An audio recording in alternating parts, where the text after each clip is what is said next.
And welcome one and all to Oracle Broadcasting Network, and you're with Santos Bonacci for 2 hours, and I'm in Melbourne, Australia, 7 p.m. Sunday, 8th of January. Welcome, and great to be back with you after a 2-week rest, and I hope one and all enjoyed the beautiful festive season, and if you recall my shows prior to the festive season, I pointed out all the stars and asterisms to look for that appear in the Christmas nativity scene.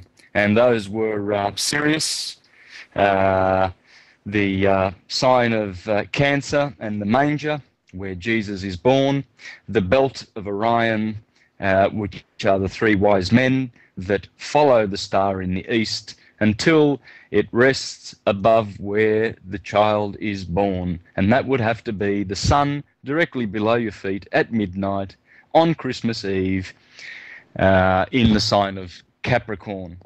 And lo and behold, in Capricorn there are shepherds and flocks. Yes, asterisms called the shepherd and the flock.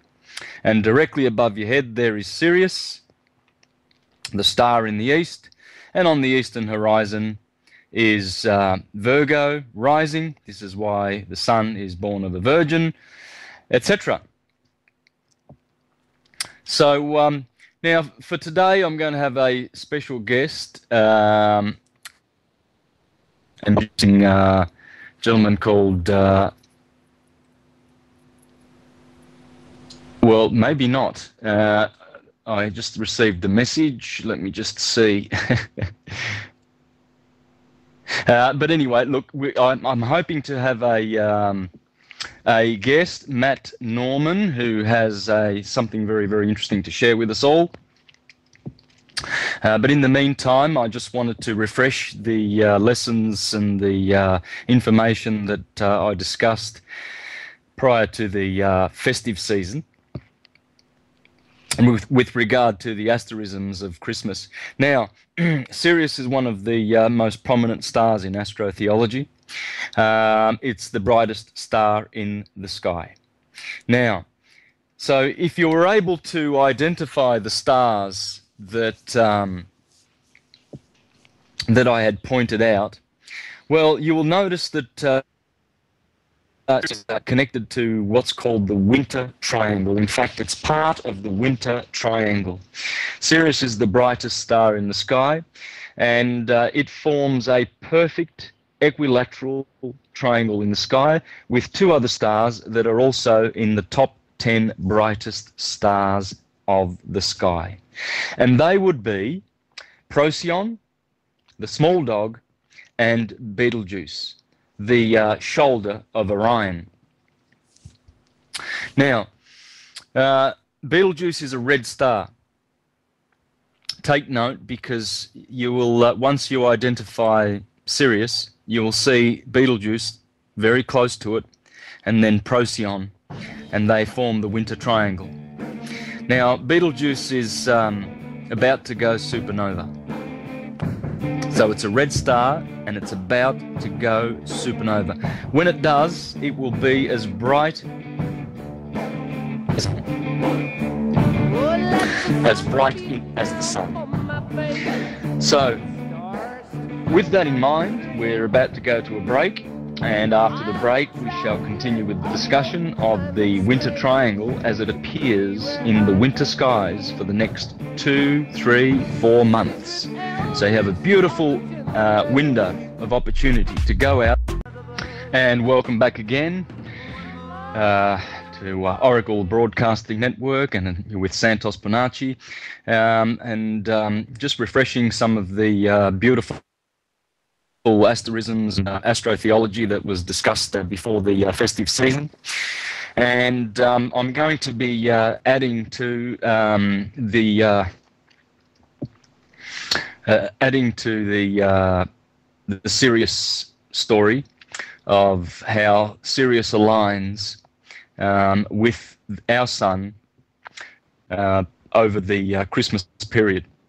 And when this alignment occurs, all the characters of the nativity scene turn up in the heavens. But there's a lot more to this story. You see, it goes very, very stars to be found in the winter skies. So bear with me, and if you can follow along, it might be very difficult for people who are not familiar with the asterisms of the sky, but for stargazers and people who are familiar with the constellations and everything, it should be smooth sailing. So I will go slow, but to explain the beautiful astrotheology that takes place around this season. It's absolutely phenomenal. It's magical. Considering the fact that in the sign of Capricorn we get a solstice and we get Christmas Day, which is the beginning of the sun's journeying upward to the Tropic of Cancer, and we get New Year's Day. And on the 3rd of January this year, we had perihelion. So you have all these exciting things occurring when the sun transits Capricorn. Now, 3 days ago, we had perihelion. Perihelion is when the Earth is close to the sun. In fact, it's about 3 million miles closer to the sun than at apohelion, which is July the 4th. So, and of course, the sun appears to be slightly larger because we are, in fact, 3 million miles closer to the sun. So it does appear to be slightly larger, even though it's the winter sun for most people in the Northern Hemisphere. And it does appear slightly larger around these days. So we've just passed these wonderful days that are very significant in the yearly journey of the Earth in relationship to the sun. But as you look up for the next 3 or 4 months, you will notice the winter triangle, consisting of 3 of the brightest 10 stars in the sky. Can't miss it. It's impossible to miss the winter triangle. You look straight up and there it is. Now for people in the Northern Hemisphere, they need to face southward, and people in the Southern Hemisphere need to look northward in order to see the winter triangle. Northern Hemisphere, Sirius will be the bottommost star of the triangle, and Procyon's to your left, and Betelgeuse, the red star, is to your right. Now, once you've isolated this triangle, you will notice that it sits inside of the winter hexagon. Yes, the winter hexagon consisting of 7 stars.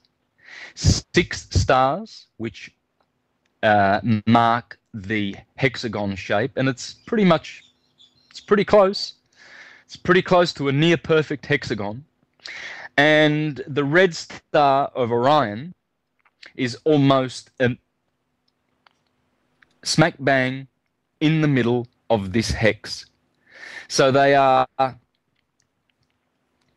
7 stars that make the winter hexagon, and the winter triangle sits inside of the hexagon. Now you cannot miss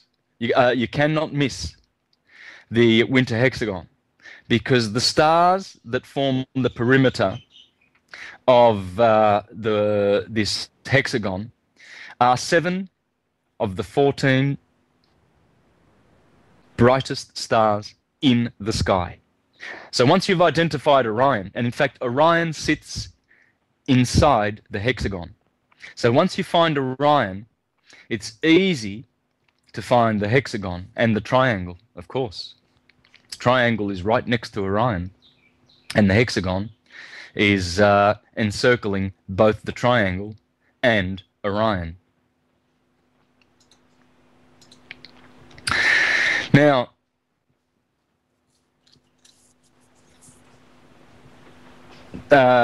the stars that form the perimeter are these.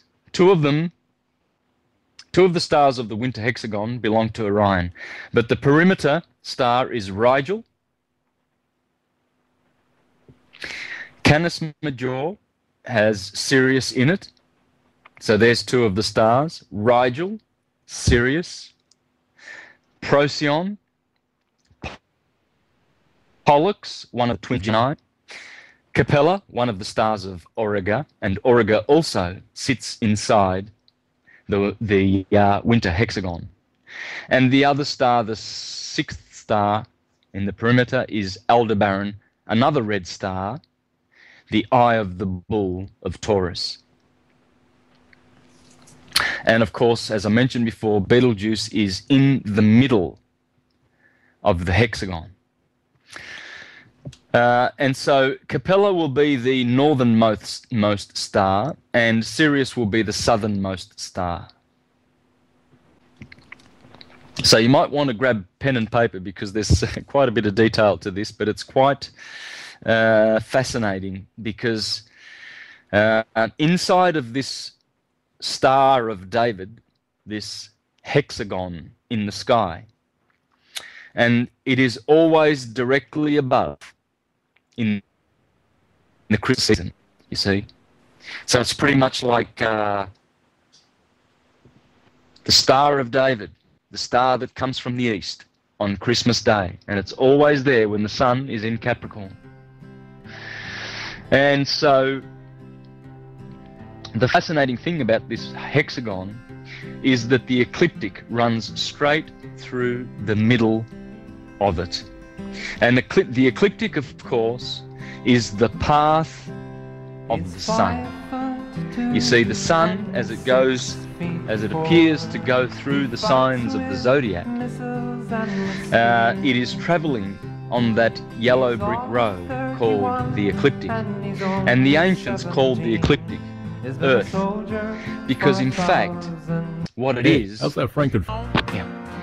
Welcome back, and welcome back to the Oracle Network, and dealing with some very important skies. So for anyone who has pad and pen, I might like to just refresh these the names of the stars to look out for, because ladies and gentlemen, looks like we have a little bit of technical difficulties, but we'll get Santos back on the line shortly. Astrotheology is a topic that always fascinates me, especially what goes on right now around this time.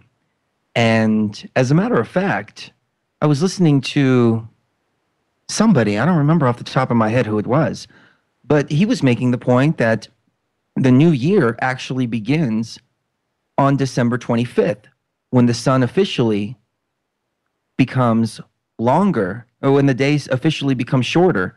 Officially become longer than before. I'm sorry, I've just done 4 hours of radio. Now I'm doing another 2. So we'll see if we can get Santos back. But they put New Year's at the time that it is to kind of throw you off. Pretty fascinating information. What do you say, sweetheart? Oh, I was just going to say it's okay. I'm tired too. I know. But if you haven't seen universaltruthschool.com, that is Santos's website, and absolutely amazing information. He breaks down everything from law to trust law to the whole illusion. And looks like we might have Santos back. Santos, do we have you back? Oh, we do. I'm very, very sorry. Not a problem. Take it away. Oh, thank you. My apologies. I've gone from one computer to another. Something's occurring with the routers, and oh, goodness. So, now, I was explaining that with the beautiful stars that show themselves, that appear in the winter skies, there are none more beautiful. And in particular, the winter hexagon stands out.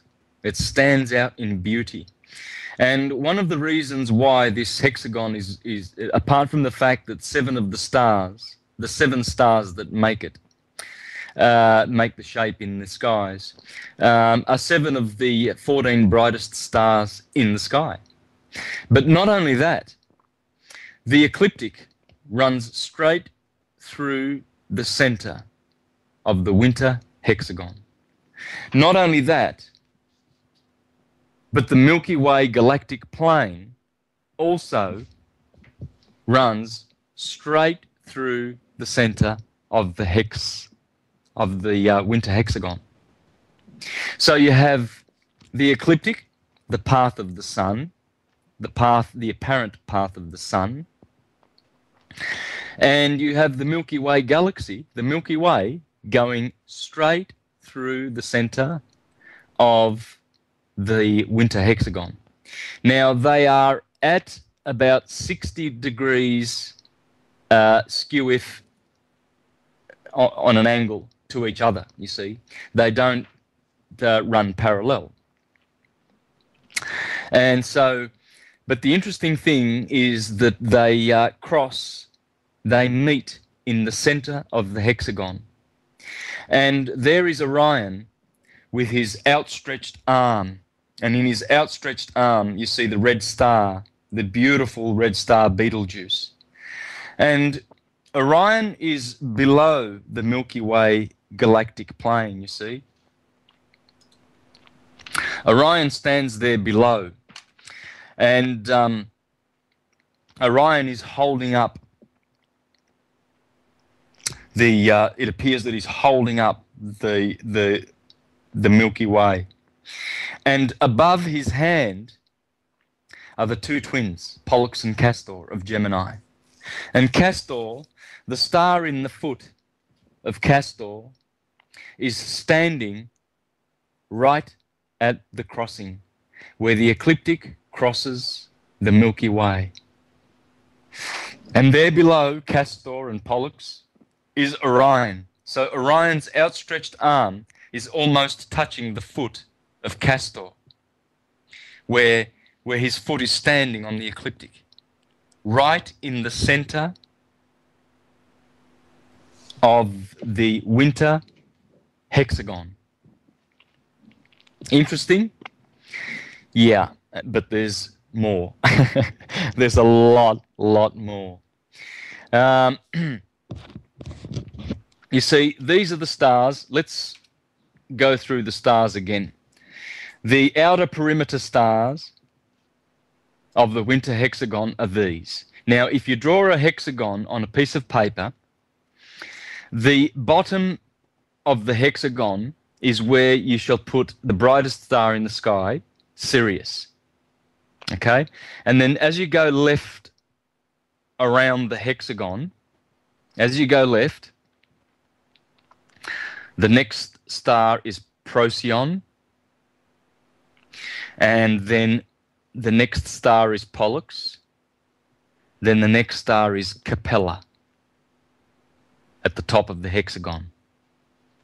Then next, as you go around clockwise, this is, you have Aldebaran. Aldebaran is a red star, the eye of the bull. And then the next is the foot of Orion, called Rigel. Okay, so going clockwise from the bottom of the hexagon, you have Sirius, then Procyon, then Pollux, then Capella, then Aldebaran, then Rigel. Okay, and in the middle of the hex, you can place a red dot, and that will be Betelgeuse, the outstretched arm of Orion. And as he raises his hand, he reaches to the bottom of the Milky Way galactic plane. And right there, almost touching the foot of Castor, is also crossing the ecliptic. This is the Holy Cross in the sky, and it's in the middle of the hexagon. The hexagon, well, the hexagram, the hexagon is the Star of David. And this is directly above. You can watch it, you can see it tonight if you have a clear sky. You can see it at about 1 a.m., or you can even see it at between, say, 11 p.m. to about 2 or 3 a.m. in the morning. You've got 4, 5, 6 hours to watch this go overhead until it sets in the early hours of the morning. But it's quite easy. I mean, you cannot miss it. Now, there are 7 constellations. As there are 7 stars, there are 7 constellations that make up this hexagon. And they are, of course, Orion and Gemini, as already discussed, because Orion is at the bottom and he is outstretching his arm to the foot of Castor, and there is where the Holy Cross is, the ecliptic and the galactic plane. And right next to Gemini is Auriga. Auriga is the 3rd constellation. And then right there, of course, next to Orion and Auriga, in between the two, is the bull, Taurus. So I'm sure this, for amateur astronomers out there and astrotheologists, this is starting to get very interesting. So we'll take a break and see you on the other side. Thank you. Welcome back, ladies and gentlemen. Oh, sorry. I thought you dropped off again, Santos. I'm sorry. Very sorry. I'm good. Thank you very much. And welcome back. Just before the break, I was discussing the winter hexagon. So I'm sure you're quite excited about this hexagon and what it means, because it has a lot of depth. As I said, the ecliptic runs straight through the center of it, and so does the galactic plane. And you can see it. On a clear night, you can see the Milky Way. There it goes, directly between Gemini, the twins, and Orion with his outstretched arms. So you will notice immediately that Orion is directly below the Milky Way galaxy, the plane of the Milky Way. Now, Orion is Osiris, you see, and Osiris is the king of the underground, the bottomless pit. Because, you see, Orion is the only one of the heroes in the stars, and there are 7. And the 7 heroes are these: Auriga, Bootes, Cephas, Hercules, Ophiuchus, and did I mention Perseus? Okay, so Perseus, Hercules, Ophiuchus, Auriga, Bootes, and Cephas, and the 7th one is Orion. But you see, all those other 6, they all belong to the northern skies, so they're all good. But Orion, well, he has to prop up the Milky Way with his outstretched arm, and he is the king of that bottomless pit because he rules in the south. He's the only one of the heroes that is south of the ecliptic and the galactic plane. So 6,000 years ago, when the equinox transited Gemini, right there at the foot of Castor, and then entered the sign of Taurus, it passed the galactic plane. That happened 6,000 years ago. And it entered the southern regions. You see, Taurus, Aries, and Pisces, the 3 signs that have, since the sun has been in for the last 6,000 years. You see, for the last 2,000 years, we've been in the age of Pisces. And 2,000 years ago was the end of the age of Aries. 4,000 years ago was the end of the age of Taurus. But those 3 signs, including 6,000 years, They have been below the galactic plane, you see. This is the fall that is discussed in the Bible, the Great Fall. And, of course, the flood of Noah. Well, that would be the Milky Way galaxy. Because right there, in the sign next to Cancer, right next to Cancer, is, in the sign of Cancer, is the constellation Argo. And that's the ship, Noah's Ark, which rides on the Milky Way, the flood of Noah. You see, because there it is when you spot Argo, and it's not difficult to spot because it has one of the second brightest star in the sky, not far from Sirius, not far at all. The second brightest star in the sky, which is called Canopus. And you'll see Canopus, just like Sirius, and they are right in, almost in the galactic plane. Well, Sirius is right in the Milky Way galaxy. It's right in the Milky Way, you can see it.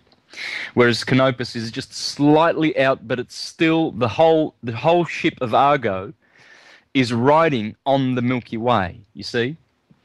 And so Cancer, Cancer and Gemini are the last signs of the Milky Way. And that's where Argo is voyaging on the Milky Way. So when the sun goes through Gemini, which it did 6,000 years ago, we have been in the bottomless pit. Now, a very interesting fact about this, the fact that Castor is standing on the ecliptic, at the crossing of the ecliptic and the Milky Way galaxy. Well, degrees opposite is a Fucus doing the same thing. With one foot, he stands on the back of Scorpio on the ecliptic, and with another foot, he stands on of the Milky Way. So, you have a Fucus in between Sagittarius and Scorpio, standing up on top of the ecliptic with one foot, and with the other foot, he is standing on top of the Milky Way galactic plane. And then 180 degrees opposite, in between Taurus and Gemini, there you have Castor standing on the ecliptic doing the same thing. And these are the only two that are standing on the ecliptic. There are other stars that are perfectly on the ecliptic. For instance, the one that is always noted is the star that is the heart of Lion in Leo, and that star is called Regulus. Regulus sits exactly on the ecliptic. And next door to Regulus, or next door to Leo, is Virgo. And Virgo has a star in it, which is Spica. Spica also sits on the ecliptic, probably about 2 degrees off the ecliptic. Regulus sits right on top of it. No mistake. Cancer, next door to Leo, also on the other side of Leo. The middle stars of Cancer, they are sitting right on the ecliptic. And, of course, as I've said, Pollux and Castor. Castor's foot is standing right on the ecliptic. So there you have 4 constellations in a row which are right on the ecliptic. Then you come to Taurus, and Aldebaran's about 5 degrees off the ecliptic, so he does not sit right on the ecliptic. But the head of the bull, the Hyades, does go straight through the ecliptic. Now, Aries, unfortunately, Aries is right off the ecliptic, probably the one that is the most distant. Looks like to me about 7 or 8 degrees off the ecliptic, and it is the smallest of the constellations, and it consists of very, very few stars. Pisces does not have a prominent star on the ecliptic. Aquarius does not either. And then we go to Libra. Let's have a look at Libra. These are not all in order, by the way. What I'm establishing here is the fact that to have Castor standing on the ecliptic and Ophiuchus standing on the ecliptic, 180 degrees removed from each other, is very significant. And for reasons which I shall elaborate in subsequent shows, because I will not have enough time today.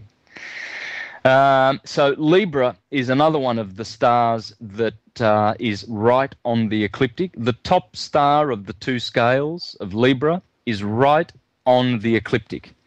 Next to that, we have Antares in Scorpio. Antares is about 3 or 4 degrees off the ecliptic. Sagittarius sits right above the ecliptic, but no prominent stars are there. Capricorn, the center, the heart of the goat, is right on the ecliptic. And Aquarius is sort of a whole bunch of very, very light, not very prominent stars. And there's not really much that sits... Well, the body of Aquarius goes straight through the center of the ecliptic. But there's no other character standing on the ecliptic. It only happens at the crossings, the two crosses in the sky, at Gemini and Sagittarius with Ophiuchus. So with that in mind, let's take a break, and on the other side we shall continue to elaborate on this theme of astrotheology. And welcome back again. You're with Santos Bonacci, and we're discussing the wonderful asterisms that are available for viewing in the winter night skies, and in particular the winter triangle and the winter hexagon, which are visible in the skies right now for the next few months. Now, we're going to throw the lines open in the next hour or two, so for callers, our network call-in number here at Oracle Broadcasting Network is 512 904 8014. I repeat, 512 904 8014.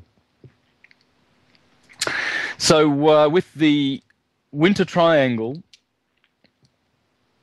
of course, its opposite is the summer triangle, which is visible in 6 months' time. And the summer triangle is near the stars of Sagittarius and Scorpio, of course, which are opposite Taurus and Gemini. You see, the Milky Way galaxy runs through Gemini and Taurus and Sagittarius and Scorpio. So if you draw a circle with all the zodiac signs around, and in fact I show this many times in my presentations on my YouTube videos, on Mr. Astrotheology, that's the website, the YouTube handle, Mr. Astrotheology. I've shown there in quite a few of those presentations how the Milky Way galaxy runs through the middle of Taurus and Gemini and Scorpio and Sagittarius. And of course, Ophiuchus is there standing in between Scorpio and Sagittarius, and Gemini is there standing in between Taurus and, well, Gemini, really, of course. But the foot of Castor is standing at the cross, the grand cross in the sky, which consists of the Milky Way galactic plane and the ecliptic. And Ophiuchus is standing 180 degrees opposite to him on the same cross at the other side. Now, these 2 points form the grand cross in the sky. You see, the cross on the Earth, which is called the mundane cross, that consists of the solstices and the equinoxes.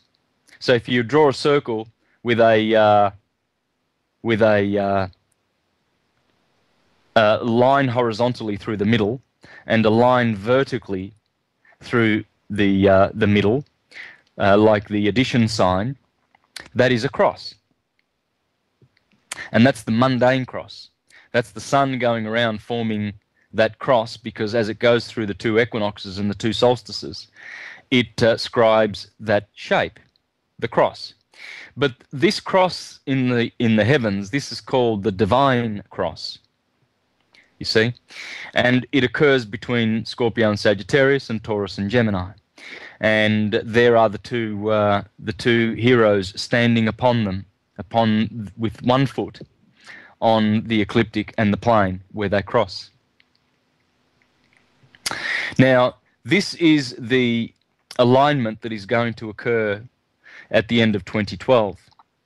You see, the sun will be rising through that cross in the skies, because the axis of the Earth will be pointing right to the center of the Milky Way galaxy.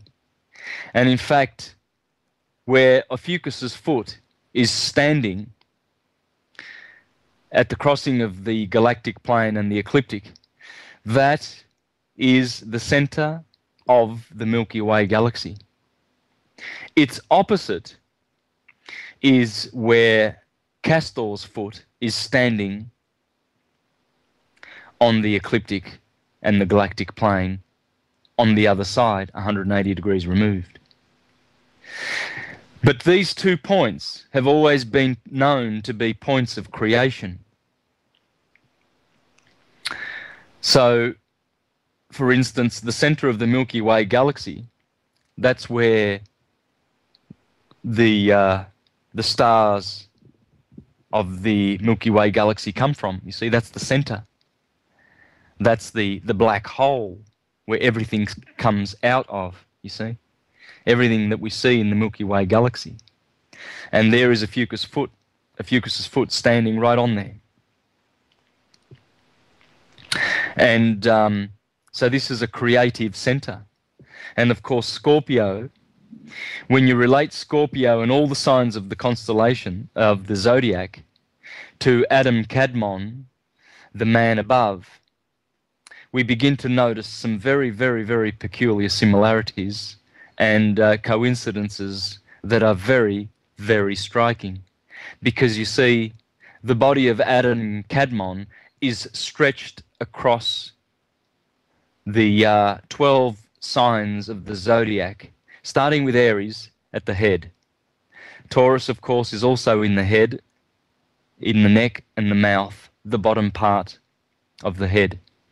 Gemini are the 2 twins, the right arm and the left arm, and the 2 lungs. So you see already something interesting.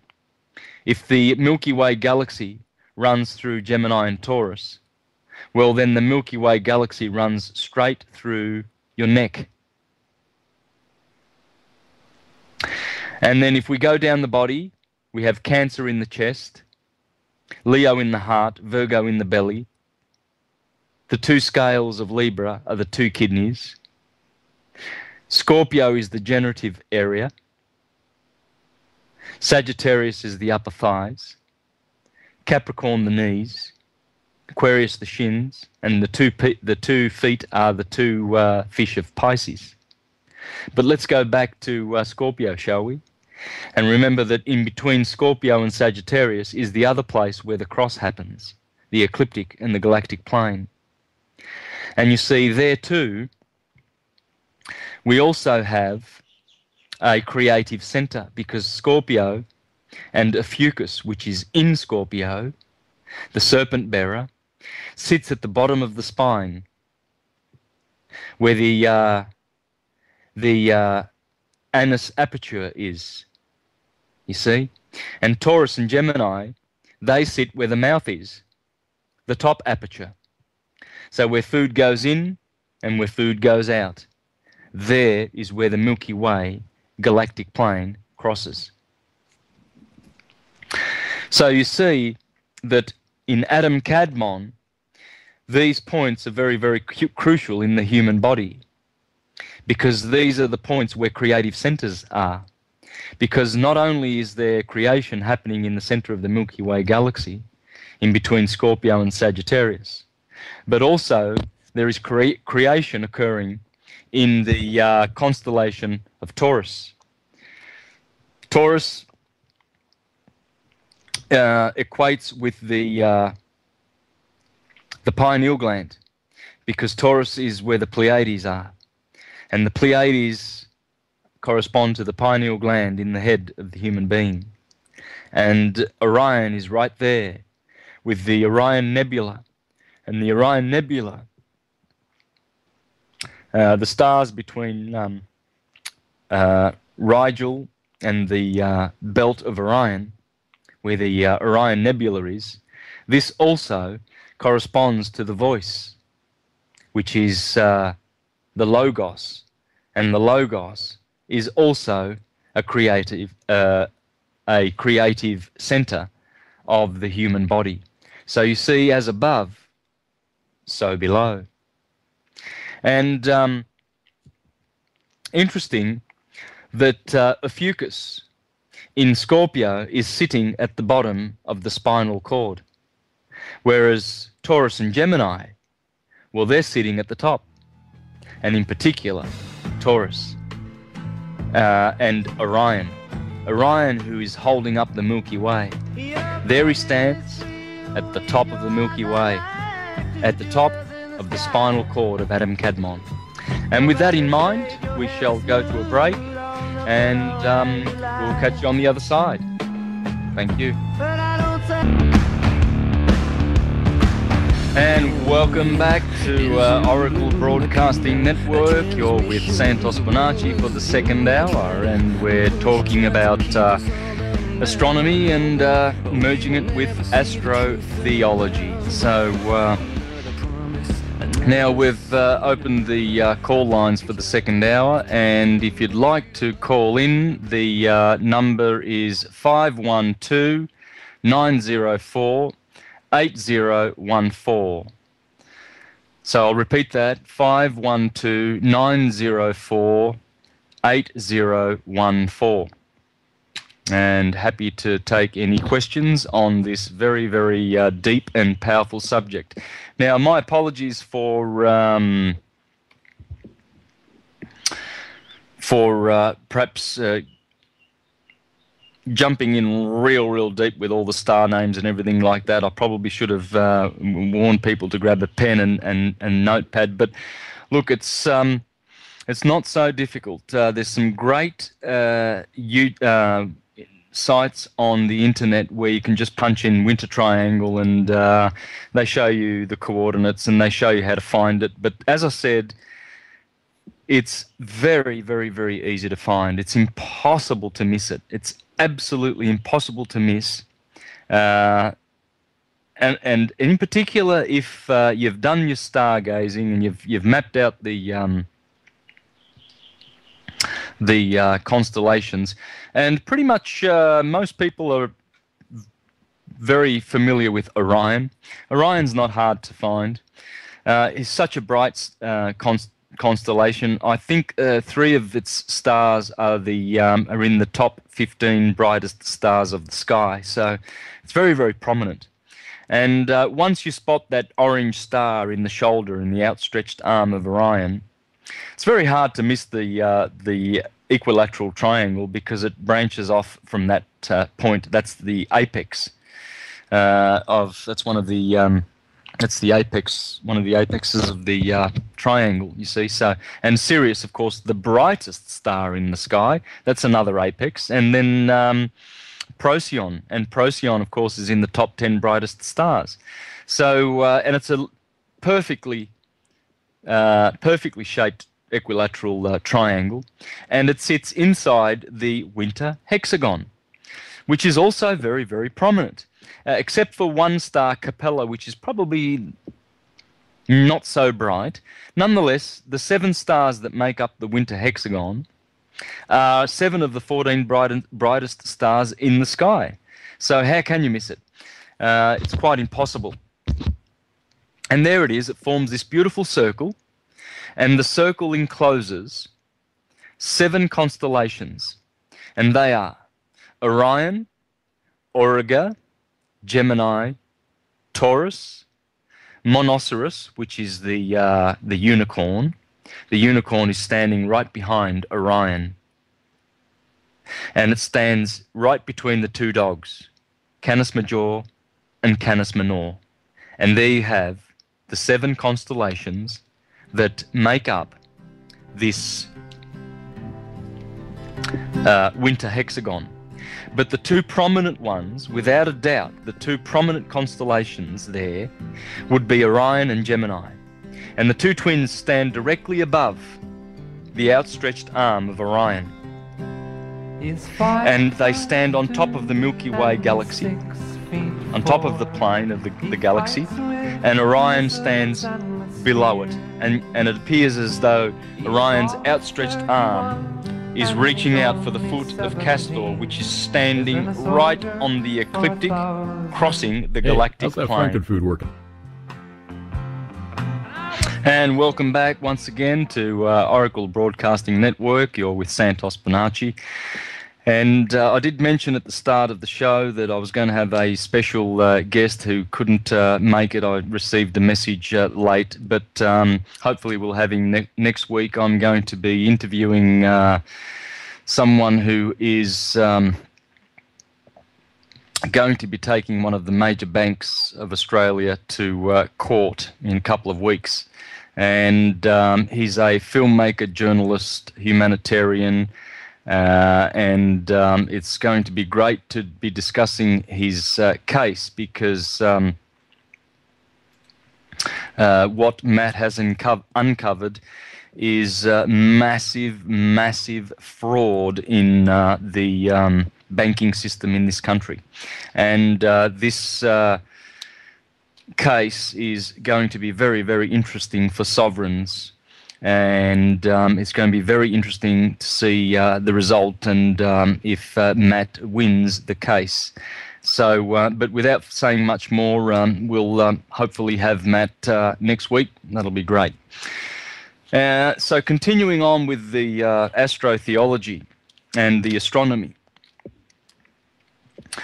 These 2 points that I've been discussing, where with Orion and Ophiuchus, Orion standing above the Milky Way, Ophiuchus, rather, standing above the Milky Way on the ecliptic, and Orion standing below the Milky Way on the ecliptic. And they are both standing there. Not only is Orion under the Milky Way plane and Ophiuchus above the Milky Way plane, but they are also standing right where the ecliptic is crossing the Milky Way galactic plane.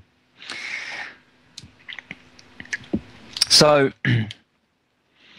as I mentioned before, when we look at Adam Kadmon and the constellations as they were placed out by the ancients in the human body, which is the microcosm, as below, so above, when we look above, we see that Taurus and Gemini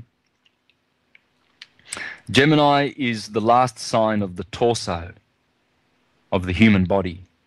Scorpio is the last sign below of the torso. So Gemini are the twins, which are the arms and the lungs. They are above. And Scorpio, which is the lower part of the torso, the generative area, and all of that lower bottom part of the torso, which is Scorpio, where Ophiuchus is. And so you see how the head part, which is Aries and Taurus, that is below the Milky Way plane, south of the Milky Way plane, where Orion rules, you see. And of course, the signs below Scorpio, Sagittarius, Capricorn, Aquarius, and Pisces, those 4, together with the head signs, Aries and Taurus, make up 6. Those are the 6 signs below the Milky Way galaxy, to the south of the Milky Way galaxy. Whereas the ones above the Milky Way galaxy are simply the signs that make up the torso of the human being, from Gemini to Scorpio. So, when we take a look at Scorpio, we notice that Ophiuchus is standing right there. Ophiuchus in Greek means serpent bearer. And that serpent would happen to be the Kundalini. See? The generative area, Scorpio, is where the serpent is driven through correct practices like breathing and sexual practices, etc. One is able to drive that serpentine energy, the kundalini, up the spinal cord, you see. So Ophiuchus takes a walk on the ecliptic to visit his brother Orion, who holds the pineal gland in the constellation of Taurus, the Pleiades. So you see how Ophiuchus, the serpent bearer, is sending the serpent energy up the spine, up to Taurus. And these are the two creative centers of the body of the human being. And that road, that path, the ecliptic, which is nothing other than the plane of the earth. In other words, the ecliptic is basically the plane of the earth stretched, the equator of the earth stretched out like a dish, and it marks that line, you see, where the sun travels in the middle of the zodiac. Well, that path, that's the path from Jerusalem to Jericho, or from Jericho to Jerusalem, where the Good Samaritan walks. That's the path where Jesus walks when he goes off into the circuit of Galilee to preach the good and acceptable year of the Lord. Because the good and acceptable year of the Lord is the 365-day year, which has 4 seasons, which correspond to the four Gospels, you see. And this is what the Church Fathers taught us. They said that we have 4 Gospels because we have 4 seasons and 4 cardinal points and 4 directions. So as the sun goes around and it goes through these houses, we see that, for instance, the sun has been in the age of Pisces for 2,000 years. Well, Pisces was known as the end time sign. Now, why would that be? Well, because opposite Pisces is Virgo, and Virgo is the sign of the harvest. And what is the harvest? Well, the Holy Scriptures talk about the harvest, but not only the Holy Scriptures, all the legends talk about the harvest, all of the legendary mythologies. But the most striking of all, I would say, would have to be in the Bible, because it talks about the end time, the end of the age, and it calls it Armageddon. Well, this corresponds to Pisces, you see. Pisces is the Armageddon of the zodiac, when the time of judgment comes. Because you see, the cycle of reincarnation, the cycle of necessity, has its end right there when Pisces hands over to Aquarius. And we shall go to a commercial break and continue on after the break. Thank you very much. Yes, and welcome back to Oracle Broadcasting Network. You're with Santos Bonacci, and yes, we are sailing. Let's give peace a chance. That would be a good idea, George Bush. And the corporations that are happy to continue on warmongering. Now, we've opened up the lines too for anyone wishing to call in. Please feel free to do so with questions and what have you. I've dealt with a lot of information and it's been pretty deep. So if you have any questions about this, please feel free to call in. Number is 512-904-8014. So I was discussing the precession of the equinoxes. The ancients were very familiar with precession of the equinoxes. They knew that the sun would spend 2,000 years in a sign, in a house. You see, they were houses. And these houses contained certain conditions, certain energies and dynamics, and certain forces that would work and influence and affect mankind on the earth in terms of spiritual and physical evolution, etc. So Pisces has done its part. The part that Pisces, at the end of the cycle, is the part of harvesting in a period called Armageddon, the end time. You see, it's not the literal interpretation that the churchgoers give, but it has to do with a great cycle. Now, the age before that was Aries. Aries had its conditions and energies. Aries is ruled by Mars. Mars is martial. Mars is the war-like god. Therefore, that was the age of warring and conquering and empires. That was the age that saw the Egyptian, the Babylonian, Assyrian, Medo-Persian, Grecian, and Roman Empire. Interesting. And prior to that was the Taurian age, 4,000 to 6,000 years ago. And that's where Osiris began his kingdom. Because Osiris, or Orion, is to be found in the constellation of Taurus. You see, and that's when Egypt was very, very prominent.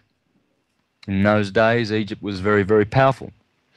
But these three signs, the last 6,000 years of history, have all been tainted with bloodshed and religion, because it is the age of darkness. You see, for 5,000 or 6,000 years we have been living in the age of Amun, the period of darkness, and the darkest of that period would be Pisces, the very end. And the reason for this is explained in the stars, because since the stars left the two twins of Gemini as it crossed the ecliptic and the galactic plane and journeyed through the signs of Taurus, then Aries, then Pisces, the sun has taken us through this very, very dark period of history where we would have empires and kings and rulers and fictional governments controlling the affairs of free men. And, of course, this happened when Osiris took over the kingdom. You see, when you understand the stars, you begin to understand how this all works. The Dark Age begins with Lord of the Underworld, the Lord of the bottomless pit. And there he is. In the winter skies, we can always see that Lord, Orion, standing there in the south. He rules the southern kingdom. And the signs below him, which are Aries and Pisces, these belong to the underworld, because the sun has journeyed through those three signs in the last 6,000 years. The next sign in the ecliptic, that would be Aquarius. And of course, Jupiter rules the age of Pisces, and Saturn rules the age of Aquarius. And Saturn, well, he's old man Kronos. He's the grim reaper. He has the scythe, the reaping sickle in his hand, you see. And he's spoken about in the book of Revelation. Only churchgoers are not aware of it because they don't know how to read their own scriptures. But in the book of Revelation, chapter 14, verses 14 onward, it says this. It talks about the harvest time that I've been speaking about. Well, it says there in verse 14, "Now in my vision I saw a white cloud, and sitting on it, one like a son of man, with a gold crown on his head, and a sharp sickle in his hand. Remember who is the one that holds the sharp sickle. There's only one, and that's Kronos, Saturn. Then another angel came out of the sanctuary and shouted aloud to the one sitting on the cloud, "Put your sickle in and reap. Harvest time has come, and the harvest of the earth is ripe." Then the one sitting on the cloud set his sickle to work on the earth, and the earth's harvest was reaped. Another angel, who also carried a sharp sickle, came out of the temple in heaven, and the angel in charge of the fire left the altar and shouted aloud to the one with the sharp sickle, "Put your sickle in and cut all the bundles off the vine of the earth. All its grapes are ripe." So the angel set his sickle to work on the earth and harvested the whole vintage of the earth and put it into a huge winepress, the winepress of God's anger, outside the city, where it was trodden until the blood that came out of the winepress was up to the horses' bridles, as far away as 1,600 furlongs. Very interesting imagery. But clearly here it's talking about a harvest time, the end of a cycle, and the one who has the sickle in his hand. Well, as we enter the age of Aquarius, there is the one who has the sickle. He's always been there. He's been waiting for thousands of years. In fact, he's been waiting for about 20,000 years. Since Saturn lost the kingdom when the age of Capricorn was ruling 24,000 years ago, since then, from Capricorn, Saturn handed over to Jupiter, his son, Zeus, in the age of Sagittarius, and then we've been going backwards since then. Sagittarius, Scorpio, Libra, Virgo, Leo, Cancer, Gemini, which was 8,000 years ago, Taurus, 6,000 years ago, Aries, 4,000 years ago, and Pisces the last 2,000 years. Now Saturn gets his sickle out and does a bit of harvesting. So we'll go to a break and we'll discuss what exactly that harvest is. Thank you.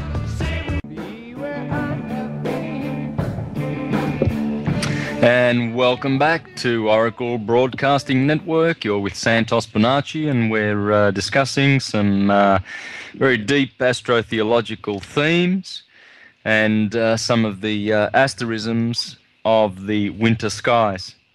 Very exciting times. Very exciting times. It's just one of the most beautiful seasons when the sun is in the sign of Capricorn. It's delightful. Probably the best. Probably the best, one would have to say, to be able to behold the brightest stars in the sky at night, at midnight, during this period, this winter period, through Capricorn and Aquarius and even through Pisces. It's beautiful to behold these stars because the whole mechanism, the whole structure of the skies was studied so rigorously and so thoroughly, tabulated and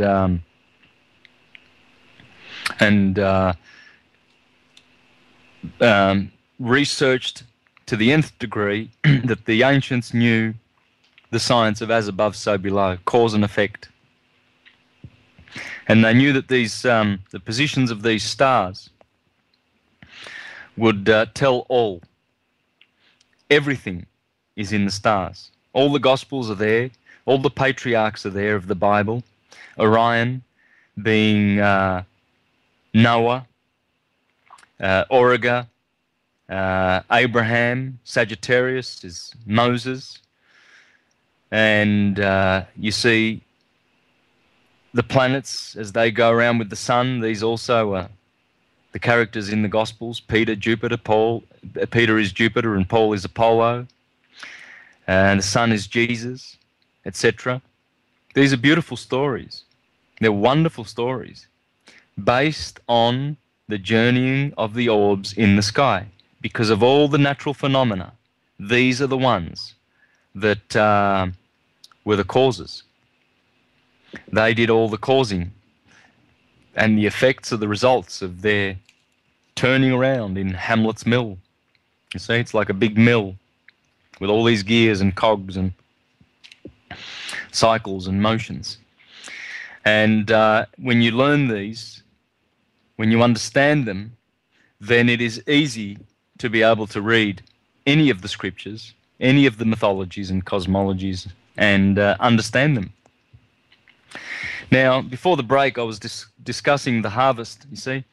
So, Aquarius, the sign we are going to enter officially at the end of this year, the 21st of December 2012. You see, Pisces,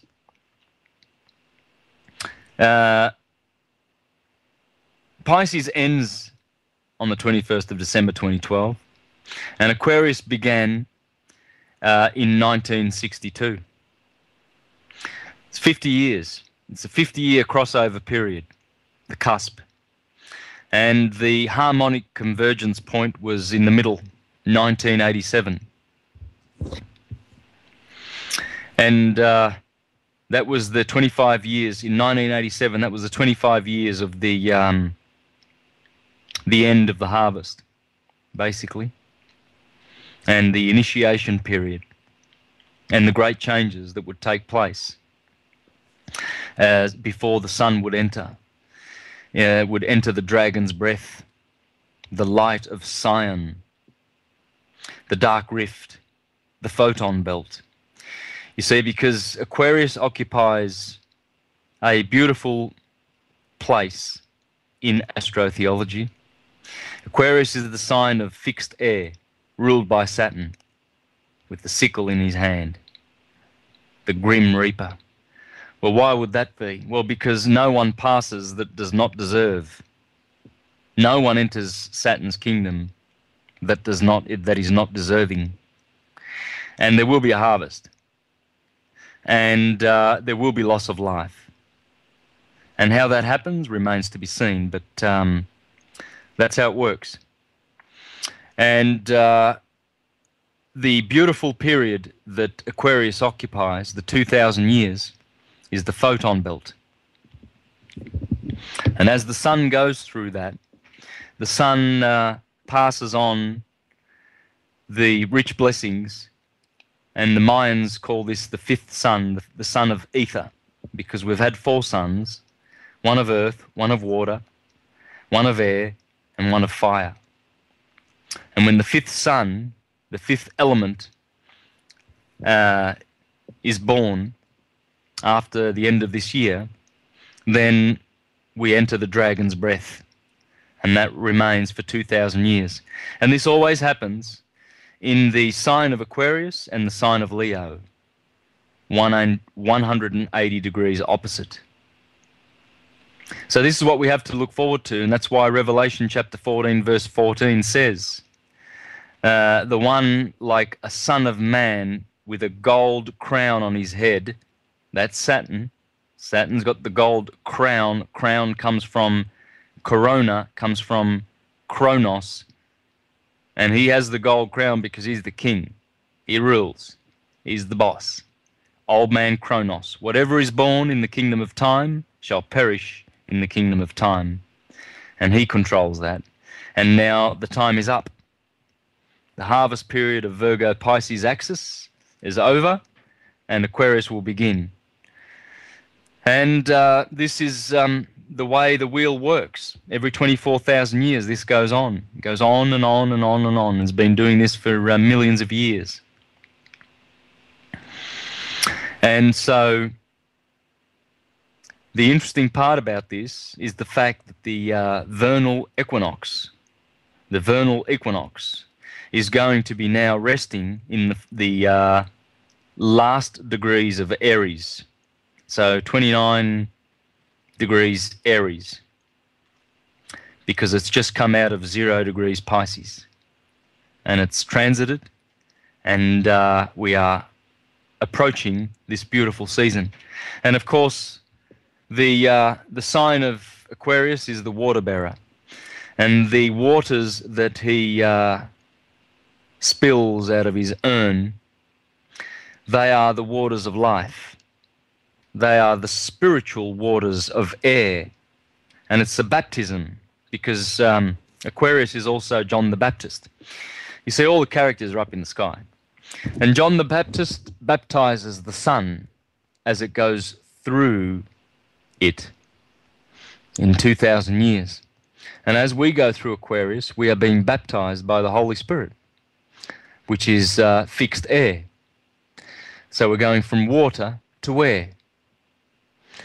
And that's why Christians have been baptizing themselves in water for 2,000 years. That would be the age of Pisces, the fish, the symbol of Christianity, baptism in water. Well, the Bible speaks about a baptism of Holy Spirit, a baptism of air. Well, that's Aquarius. That's coming. That's why when the apostles of Jesus said, where shall we celebrate the Passover? He said, to go into the city and you shall see a man with a watering jar. Follow him into the room upstairs, and there is where you shall prepare the Passover meal. Well, he was referring to the age of Aquarius, because we've been through the age of Pisces, which is the fish, and before that was the Moses Jewish period, which was the ram, and then the Egyptian period of Taurus, the bull, and the adoration of the bull, and Mithras of the Persians before that. So what we see is that the vernal equinox is now entering Aquarius, and the autumnal equinox will reach the 30 degrees Leo on the other side. And these two signs are fixed. And the other solstice points have moved out of Gemini and Sagittarius, and they are also moving into Taurus and Scorpio, which are also fixed signs. So what we have up above is the Holy Cross of the fixed signs. And this is the perfect place for the solstices and the equinoxes to be. This is where they are happy. They are very, very happy there because they are aligned with the Milky Way galaxy. So when the equinoxes and the solstices finally reach that point, at the end of this year, we have the Divine Cross in sync with the mundane cross, the 8 spoke wheel. And with that, we'll take a break and we'll catch you on the other side.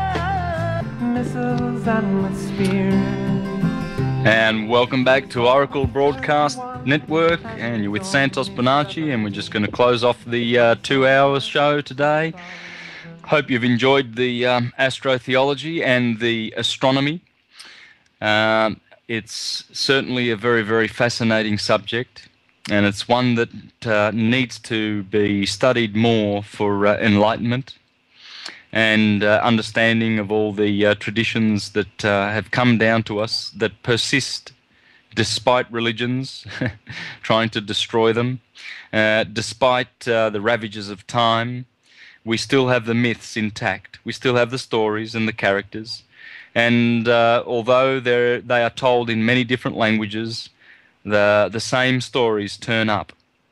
The same stories about a hero and 12 helpers, or a hero and patriarchs and Hercules and monsters. Well, these are all in the skies. They are all in the skies. Every single story, every single one of them. And they all come from the heavens. And as we learn to identify the characters, the asterisms and the stars, and all of those signs, we begin to unravel the plot. And we begin to understand many, many things about life in general, and history, and who we are and what we are.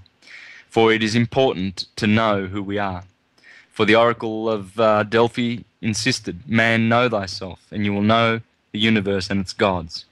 Well, knowing thyself means knowing that you are as below, so above. What you are below is what you are above.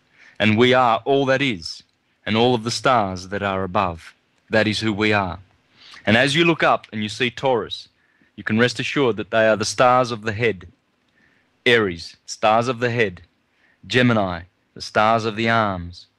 Cancer, the chest, etc. So just to recap the winter triangle and the winter hexagon, and to point out where these stars are to be located in the sky, so that one can become familiar with the beautiful asterisms in the heavens. The best time to see the winter triangle would be from about 11 p.m. to 4 a.m., but certainly 12 to 1 a.m. would be nice, because you see it directly above virtually. Now, if it's not directly above, just wait an hour, whatever, half an hour or an hour, and it will be directly above. And what you will see once you identify Orion standing there, fighting the bull Taurus in front of him, with one outstretched arm, you'll see that his arm is sitting outstretched and it's reaching for the foot of Castor, one of the Gemini twins.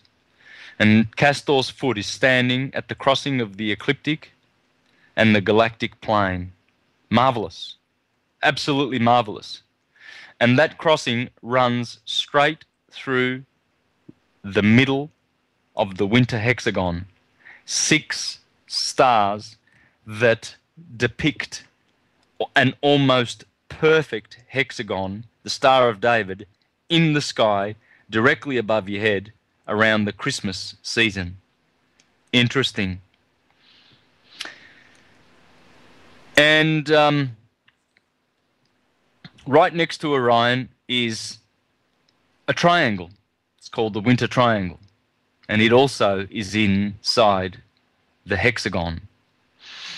And inside the triangle is Monoceros, the unicorn, in the back of Orion. And the 3 stars that make up the Winter Triangle are Procyon, Sirius, the brightest star in the sky, and the red star in the shoulder of Orion. And the shoulder of Orion, with the red star in it, is virtually in the middle of the hexagon. So that star, Betelgeuse, which is about to go supernova, within the next couple of years, there's a scientist in Australia who says that when that star becomes supernova, it will be like having 2 stars in the sky, 2 suns in the sky. And potentially we will have no darkness for 2 weeks. Well, there is Orion with Betelgeuse right in the center of the hexagon. And that star with the 6 stars that form the hexagon, they are 7 of the brightest 14 stars in the sky. It is unmissable. You cannot miss it. It's magnificent, and it is like a walled city, a type of Jerusalem, if you like, where the patriarchs are standing inside. And one of those patriarchs is Auriga, and the other one is Orion. And the other 2 would be the twins, Pollux and Castor, because they also are inside the hex. And so, noticing these stars, you will notice that they run along the ecliptic, the path of the sun, the apparent path of the sun. And that path is the yellow brick road. That's Aphrodite's belt. That's the circuit of Galilee that Jesus walks on as he goes preaching the good news of the kingdom, the good news of the acceptable and good year of the Lord, because he is the Lord. And there is Orion, year in, year out, standing below, holding up the Milky Way galaxy. He is the only hero that stands below. All the other 6, Auriga, Perseus, Cephas, Bootes, Ophiuchus, Hercules, they all belong to the northern skies, the northern stars. above the plane of the Milky Way. And Orion is the lord of the bottomless pit, because you see everything below the ecliptic or below the plane of the galaxy was considered to be the bottomless pit. And there he is. And this explains why Osiris is the lord of the underworld, because Orion is Osiris. So, listeners, one and all, I hope you enjoyed today's broadcast.